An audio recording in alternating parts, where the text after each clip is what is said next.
Now, my brother and I, we spent half our lives in locker rooms, but not just any locker room, NFL locker rooms. And there's a sign on the door of every NFL locker room, and that sign says, absolutely no admittance. I don't care how rich you are. It doesn't matter how famous you are. You can't get into that room. There's only one way to get into that room. You got to earn it. Just like this room here today in Maui, there's only one way to get into this room. You got to earn it. That's what you guys reminded me of. When you guys walked in here today, that's what I thought of, my old locker room. Because you guys are the best at what you do. Just like an NFL locker room, you are the best of the best of the best. You all come from different parts of the country, just like an NFL locker room. You all have different backgrounds, different colors, races, creeds, religions, all different. But when you walk into this room, all those differences go away, and everybody pushes in the same direction. That's how you win. That's how you guys keep this thing going for 100 years. I love it. Now he's got a lunch pail, and he opens that lunch pail, and he pulls out ding-dongs. He licks the ding-dongs and sets them on the table. Then he pulls out ho-hos.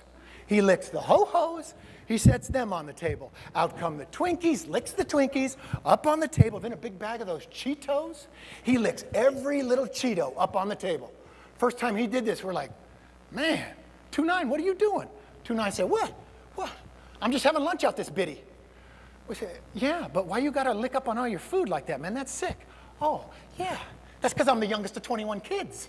Yeah, you want to eat in my house, you better learn to mark your food out this bitty.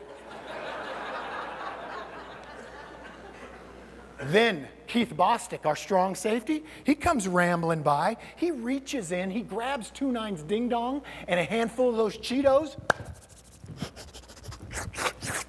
We said, man, Bostic, what are you doing? Bostic said, what? I'm just having lunch. We said, yeah, but why you got to steal on 2-9, man? He just licked up on all his food, including all those Cheetos. No, that don't bother me, see, because I'm the oldest of 21 kids. Yeah. Yeah, you want to eat in my house, you better learn to live with a little spit.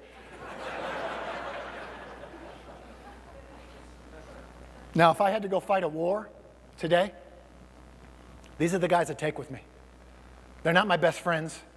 They're not great dinner guests. But they are comfortable in battle. These guys were born into a war zone. Battle is where we are at home. Now, peacetime, that's another story. It's unsettling for us, moments like now, like this quiet before the storm. And I loved it.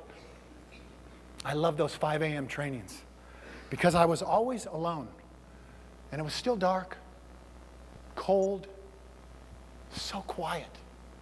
The fog would just be lifting. The grass was wet with dew. I loved it. I loved knowing I was the only 9-year-old awake. I always thought of all those other boys who would graduate college in 1984 and how they were in their beds dreaming. I was dreaming too. All of us 9-year-olds, we were all dreaming. The only difference was my eyes were open. Then I noticed that there's this one position on the defense that single-handedly decides the outcome of every football game. That position is called safety. First of all, it's named all wrong. There's nothing safe about it. The safety has to be able to run forwards, sideways, backward, faster than the fastest man in the world runs forward. And there is nobody back here, nobody. The safety is the last line of defense. If you get past the safety, you score. If you score, you win. If you can't get past me, you lose. It's that simple. The safety decides who wins and who loses. It's a decision. It's about desire. So I have spent the last 20 years mastering this position that no one was thinking about called safety. Because if you master safety, you master winning. The year was 1969. So I stole my sister's crayons because she had that big box, with the sharpener on the back. And I architected this plan. I had 15 years until I would graduate from college and be eligible for the NFL draft. 15 years. That's 1984. 1984, that would be the year all of us 9-year-olds could be drafted. I had 15 years to become the best safety in the whole world, and 5 years after that to build a bunch of mutts around me so I could win the Super Bowl, and that is the 20-year plan.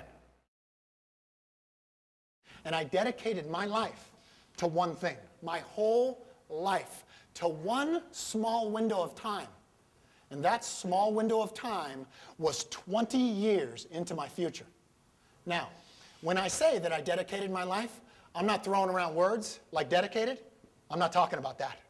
I'm talking about following a plan, step by step, inch by inch, a roadmap where the air is thin and there are no distractions. I'm talking about every thought that I have had, every breath that I have taken for the past 20 years was to bring this plan into existence. Now, anytime I start to talk about my 20-year plan, I think of my dad. Because my dad has got these eyes. He's very quiet, but he's got these eyes. My dad creates greatness. My dad creates greatness in you. He creates greatness in you by what he sees. Now, you might not be great, and you might not even be good, but it doesn't matter how you see things. It's what he sees.